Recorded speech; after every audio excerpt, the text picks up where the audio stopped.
name of Nickolas Whiteside. I believe Nickolas is on. I Hey, see you, man. I see you. Hello. Glad to have you here. So I know you're an HBCU grad, of course. We love to hear about that journey, but also, man, you were inspired to join the HomeFree-USA Center for Financial Advancement, Homeownership, and Workforce Development Program. Can you give us some more information about that journey from HBCU to owning a home? Absolutely. And so I started with the Center for Financial Advancement program my freshman year at Fisk University. Of course, being at the HBCU, you get a holistic education and leadership development experience. And so my 4 years going through CFA's program, or the Center for Financial Advancements program, with the sponsorship from Wells Fargo, really pushed me in terms of leadership, in terms of job availability, and most importantly, financial empowerment, which helped me a lot when it came to actually building my bank account and building my credit to get my home.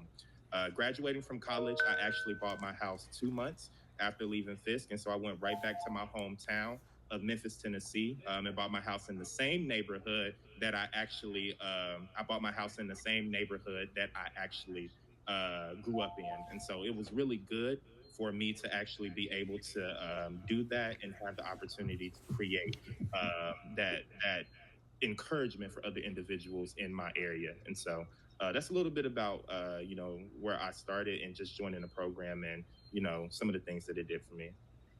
So I'm curious, in your mind, what was that moment when you knew you were ready to buy a home? Because I know when I came out of college, we were all talking about, man, I got to get an apartment here in Greensboro, North Carolina. You got a roommate? Because I can't pay that.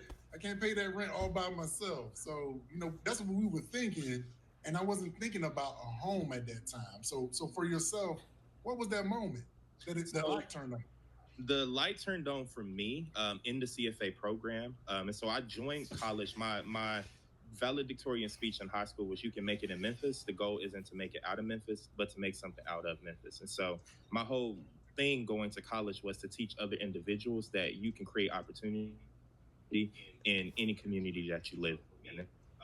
So for me, joining the CFA program was that lead towards that goal. And so CFA, Wells Fargo was my first bank account. So when they told me Wells Fargo was a partner on campus, I said, "Oh, well, I'll bank with them. I'm good. They're gonna give y'all some extra money." But you know what I'm saying? So at the end of the day, getting into the program and having an opportunity to talk to experts, having an opportunity to be coached by individuals, and most importantly, having those connections to folks who are at Wells Fargo, who come in and kind of do what we're doing today and talk a little bit more about, the cool side of lending and how opportunity is all across the United States.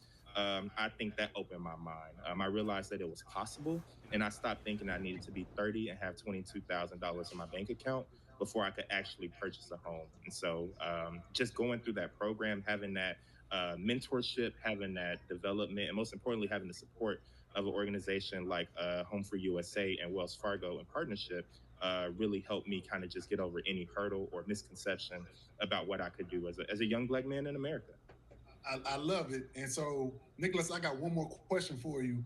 What would you say to colleagues of yours, people you went to school with, and even younger people who are still in college?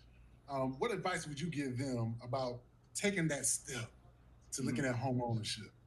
So the first thing I think about in terms of advice is, what do you want out of life? And the first thing most people will say is something that I can own, something that I can control, I can change up, that I can call mine. And there's no better asset than having a home. And so for the individuals who are thinking about it, start early. I am 26 years old now. I bought my house at 22. And for the last 4 years, I have been building consistent equity. I've been able to start a business. And most importantly, when things happen, such as like getting in a car accident a couple of months ago, I have some reserve funds because of my house to be able to purchase a new car. And so those are things where I feel you never know what's coming up next. And so you have to be able to really look toward the future, and just hope that you're prepared. But you can get yourself prepared by talking to the right people. Going to Home for USA, going to Wells Fargo, and really paying attention to how you want to live your life. And I think that will help them kind of walk in the right direction so that they can get started. Because you have to walk in the right direction first. Nickolas, you are challenging all of us to level up in our thinking. I love it, man. You are challenging us. Love it. And Wanda K, when you hear Nickolas talk and share this, what's coming to your mind here? Oh, it's incredible. You know, it's kind of that fuel that keeps us staying in this work and pushing us to create more opportunities to close the gap and grow home ownership. But I do want to give Nickolas his credit and in the drive to drive home the strong sentiment. And Isaac spoke to it earlier, and he said you have to put in the work. And Nickolas put in the work. And anyone looking to start this journey of home ownership and wealth creation, you've got to get educated. You've got to lean. You've got to go through the rigor of the process. It's not difficult, but you have to stay in it and you have to put in the work. So I love that. It's just awesome to hear his story and be able to share it with others. I love it. I love it. Nickolas, thank you so much for joining us. Thank you. Wanda K, you know, love working with you. Looking forward to working with you some more on some other hang.